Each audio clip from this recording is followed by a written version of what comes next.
আওয়ামী লীগের সাবেক এমপি ও সঙ্গীতশিল্পী মমতাজ বেগমকে ঘণ্টাখানেক আগে রাজধানীর ধানমন্ডি থেকে গ্রেপ্তার করেছে ডিবি। একাধিক হত্যা মামলার আসামি তিনি। এ বিষয়ে আরও জানাতে রাজধানীর ডিবি কার্যালয়ের সামনে থেকে যুক্ত আছেন সহকর্মী সাজিদ আরাফাত।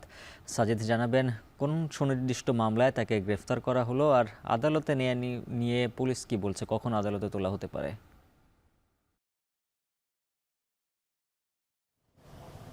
উজ্জ্বল, আমরা 12টার কিছু পরেই সংবাদ পেয়েছি যে ধানমন্ডির স্টার কাবাবের পেছনের একটি বাড়ি থেকে সাবেক আওয়ামী লীগের সাংসদ মানিকগঞ্জ 2 আসনের এবং সঙ্গীতশিল্পী মমতাজ বেগম তাকে গ্রেপ্তার করে গোয়েন্দা পুলিশ এবং মিন্টো রোডের যে ডিবি কার্যালয় রয়েছে, এই মুহূর্তে আমরা গোয়েন্দা পুলিশের যে অফিস তার সামনে রয়েছে, এখানে আনা হয়েছে 12টার কিছু পরে। আমরা জেনেই কিন্তু গণমাধ্যম কর্মীরা এখানে হাজির হয়েছি এবং আমরা দেখেছি একটি গাড়িতে করে তাকে নিয়ে আসা হয়েছে। যদিও সেই আমরা এখান থেকে অন্য যে কর্মকর্তারা রয়েছে, ডিবি কর্মকর্তা, তাদের পক্ষ থেকে কোনো ধরনের বার্তা পাইনি। তবে আমরা জানতে পেরেছি তাদের সূত্রে যে তাকে 12টার কিছু পরে এখানে আনা হয়েছে এবং গোপন সূত্রের ভিত্তিতেই কিন্তু ধানমন্ডিতে অভিযান চালিয়ে তাকে গ্রেপ্তার করা হয়েছে। এবং তার বিরুদ্ধে আপনি যে বলছিলেন যে সুনির্দিষ্ট মামলার বিষয়টি নিয়ে একটু বলতে চাই যে বৈষম্য বিরোধী ছাত্র আন্দোলন কিংবা গণ অভ্যুত্থানের সময় কিন্তু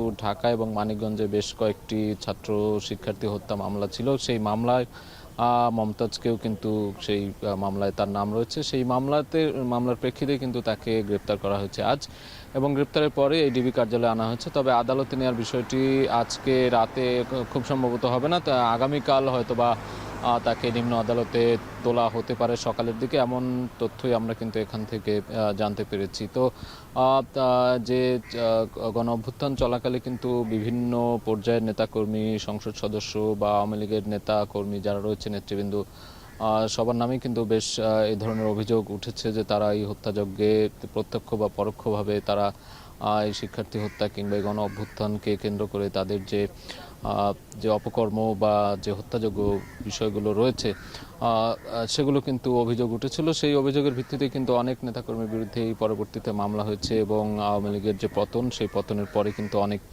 এমপি, মন্ত্রী থেকে শুরু করে বড় বড় রাঘব বোয়ালরা কিন্তু ধরা পড়েছে পুলিশের জালে, পুলিশের কাছে আটকা রয়েছে, জেলেও রয়েছে অনেকে।